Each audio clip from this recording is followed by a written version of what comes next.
What if humanity didn't start with just one creation, but two? One spiritual, one physical. Sounds like a modern theory, but it's not. The very first pages of the Bible suggest something strange. At first, man and woman appear together, formed in the image of God. No dust, no garden, just a divine command. But then, a second version. One man shaped from the ground, placed in a closed garden, given a rule, and tested. Two origins, two stories. And from that moment, things only get stranger. Mysterious figures begin to appear. Cities rise where no people should exist. Forbidden unions give birth to giants. And a hidden line begins to spread through history. This video explores a theory long forgotten. Not a fantasy, but a clue. Tucked between verses, whispered between lines. Prepare yourself. Cross the valley of redemption and discover why humanity may not have been born from a single breath, but from two distinct acts, and both still live within us. In the first chapter of Genesis, God doesn't shape anything with his hands. He simply speaks, "Let us make man in our image." And humanity appears, man and woman, side by side. No clay, no garden, no test. Just a blessing to be fruitful, multiply, and fill the earth. There's no command to obey, no forbidden tree, no serpent waiting to strike. Only identity and purpose. But then, in the very next chapter, everything shifts. This time, God descends. He reaches into the dust, forms a single man from the ground, and breathes life into him. Now it's different. This man is placed in a defined space, a garden with boundaries, with instructions, and one critical warning. You may eat freely, except from this tree. Here, there is solitude, there is observation, and there is risk. So why two stories, so close together, yet so different? Some say it's repetition. But ancient scholars suggested something else. What if they describe two distinct creations? One made from above, spiritual, image-bearing, limitless, and another formed from the earth, bound by choice. Maybe Adam wasn't the first human, but the first chosen.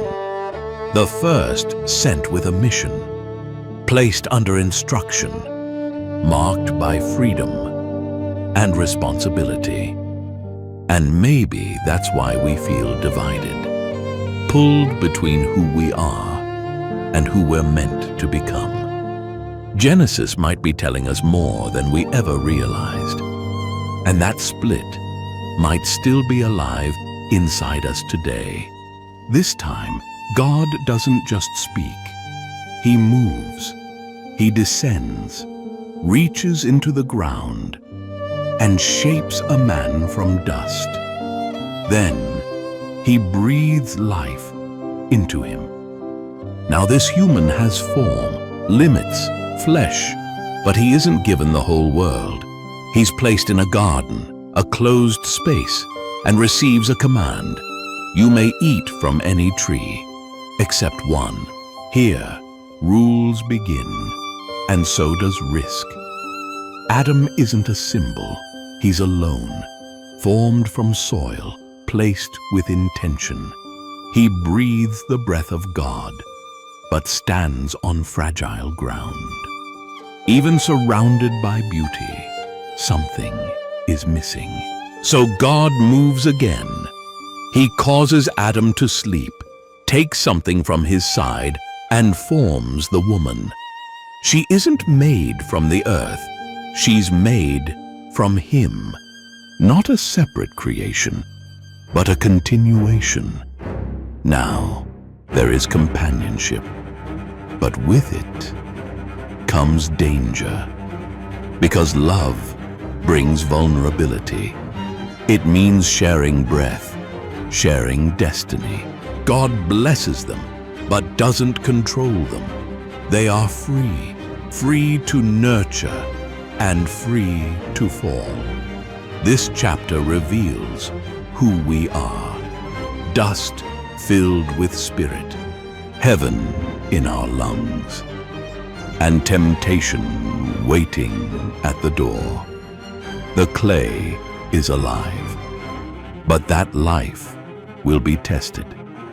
And what comes next shows what freedom becomes when it touches the poison.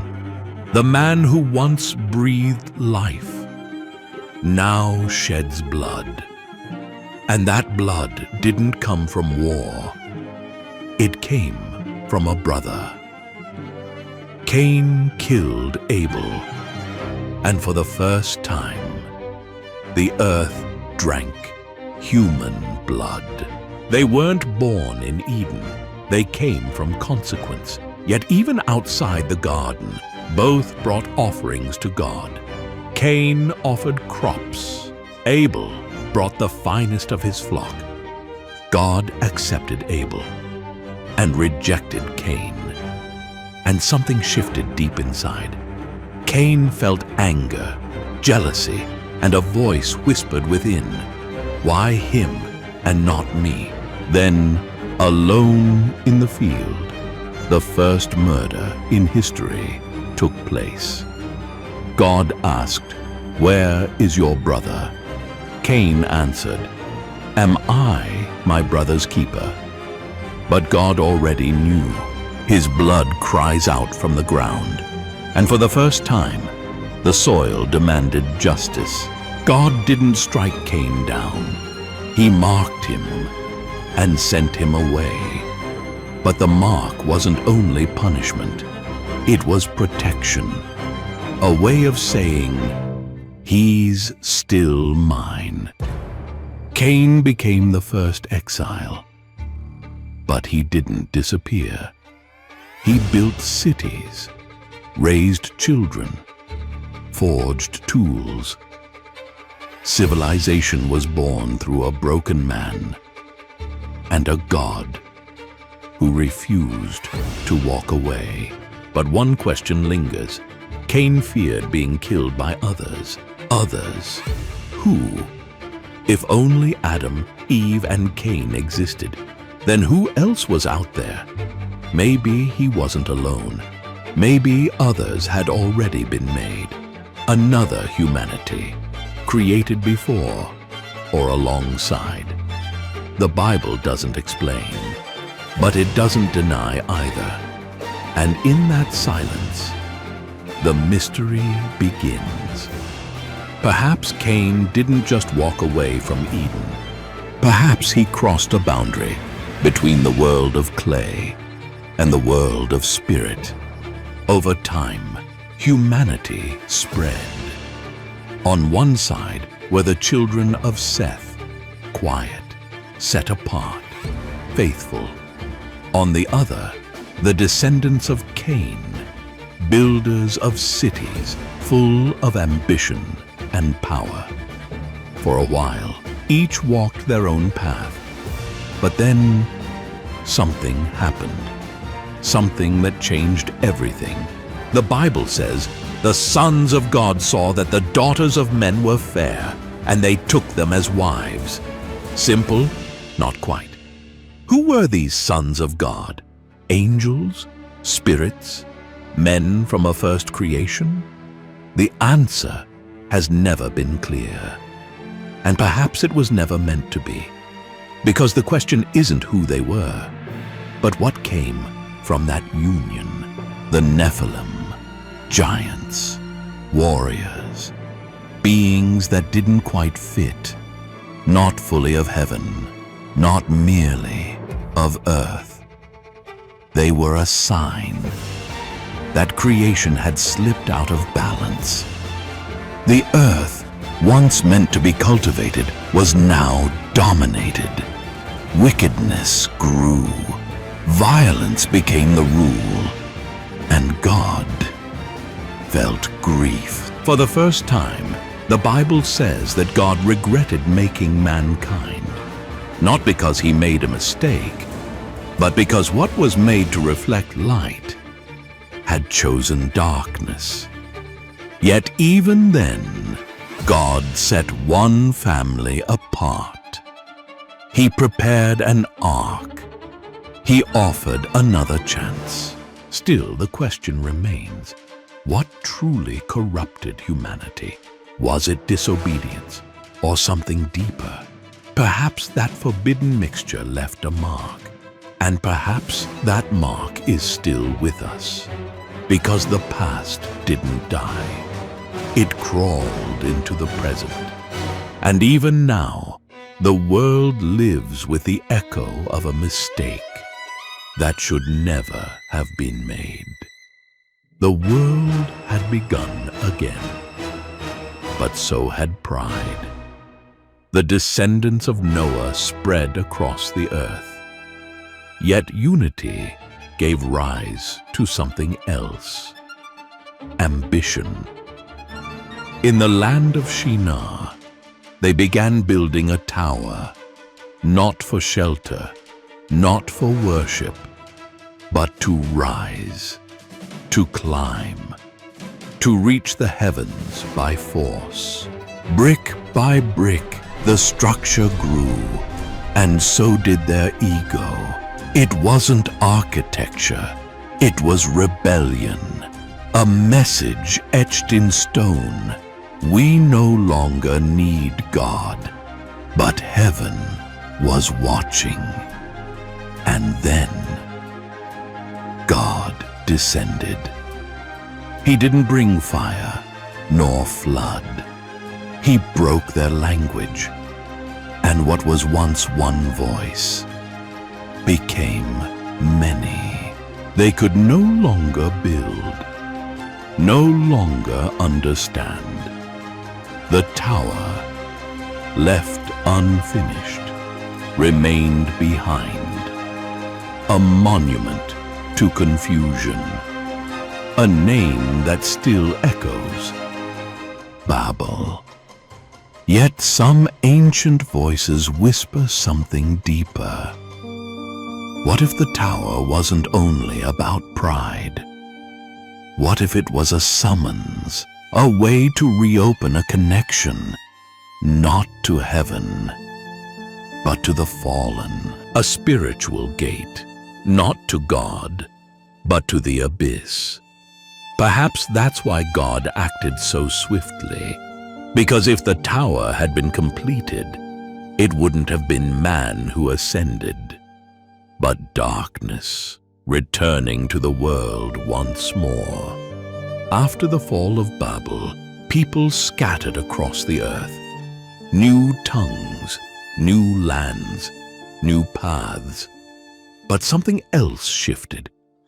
Something no eye could see. Something spiritual. The Bible suggests that in that moment, God divided more than just language. He divided authority. The nations were handed over, not to kings, but to spiritual beings, entities beyond flesh and blood, guardians, rulers, princes of the unseen. 70 nations, 70 tongues, 70 rulers, each people guided by a different force, but one nation, just one, God kept for himself. I will be their God, he declared. And to begin this people, he called a man, old, childless, without a home, Abraham. While other nations worshipped gods that demanded blood, Abraham followed a voice, a whisper of promise. A future built not on conquest, but on covenant. And so, a hidden plan took shape. A small tribe, surrounded by giants.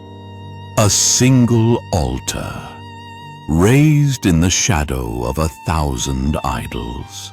While the nations bowed to false powers, Israel was chosen to carry the light, not for power, but for purpose. Because even as the world turned to darkness, God refused to let the flame die out.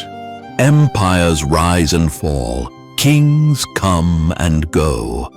But behind the scenes, something deeper is at work. A war, not fought on battlefields, not drawn on any map, but one that shapes the course of history. It's not a war between nations. It's between realms. The Bible draws back the curtain. In the book of Daniel, a divine messenger is sent with a word from God, but he's delayed for 21 days, blocked by the prince of Persia, not a man, but a spiritual power, a ruler in the shadows, bound to a kingdom. And he wasn't alone. Egypt had its gods. Canaan worshipped Moloch. Assyria called upon Assur. These weren't just legends. They were forces, real, demanding worship, fueling kings, driving battles, and feeding on blood. But God did not stay silent. He raised prophets. He shattered altars. He preserved a people who would not bow. This war was never just about belief. It was about dominion. Every decision, every altar, every nation became a battlefield. And the war hasn't ended. It continues now. Here. But it isn't fought with swords, because God's plan was never just to conquer. It was to reveal another kingdom, one not built of stone or empire, but of hearts. A kingdom rising through ordinary people, yet powered by something eternal. A kingdom that cannot be seen, but when it moves, everything changes. For centuries, the gods of the nations ruled. They were feared, worshipped, fed with sacrifice and blood. Their names echoed through temples and battlefields. But the Bible warned them. Psalm 82, "You are gods, but you shall die like men." That wasn't poetry. It was a sentence. And the judgment had already begun, not through visions, but through history. In Egypt, each plague struck down a different deity. In Babylon, a hand wrote its doom on the wall. In Rome, a cross shattered the silence of idols. But this judgment wasn't carried out by angels. It was men.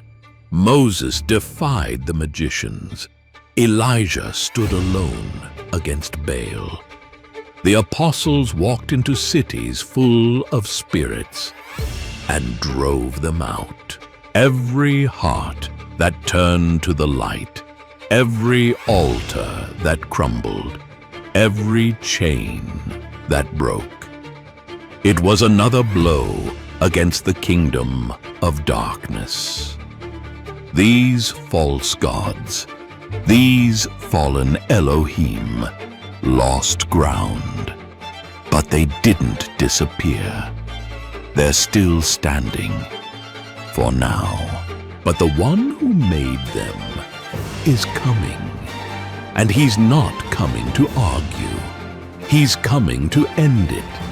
Because when he returns, no hidden throne will survive, and the gods the world once feared will fall. All the false thrones have fallen. The Elohim were silenced, but one throne was never touched. It still stands, unshaken, untouched, waiting. It isn't made of gold. It's made of justice. And from the very beginning, it has been reserved for one name alone. Isaiah saw its height. Ezekiel saw fire and wheels encircling it. John saw thunder, lightning, and angels standing in awe. But at the center, it remained empty, because the king had not yet come. And when he comes, he will not arrive as a child in a manger. He will not come quietly. He will come as fire, with eyes like flame, with a voice like thunder, with power to judge the living and the dead. On that day, the sky will split open, and the throne will no longer stand empty. Every pain will be answered, every tear understood, every promise fulfilled. Because only one name belongs there: Jesus, the Son, the Lamb, the King. And when he sits upon that throne, the whole world will know the kingdom has come, and nothing will shake it again. The throne is still empty, but not because it was abandoned, because it was reserved. The world feels as though it's falling apart, but that throne has not moved. It stands, unseen by most, yet carved into the hearts of those who still feel. We are living in the in-between, between the fall of the ancient gods and the arrival of the true King. And in this space, every choice matters. Every soul is a battlefield, because even if we cannot see it, something within us remembers that throne, a hidden memory, a quiet summons, a whisper that never truly faded. You know the feeling, that ache you cannot explain, that longing for a place you've never seen, that fire that still burns, even in the cold. It's a reminder, it's a sign, it's the echo of a king who is on his way. And when he returns, he won't rebuild empires. He will restore what is true. He will reign. And those who recognize the throne before they ever saw it, they will not be left behind. They will be called by name, clothed in white, bathed in light. And they will hear what heaven has waited to declare for ages. Now the kingdom belongs to the Lamb. And with those words, everything begins again.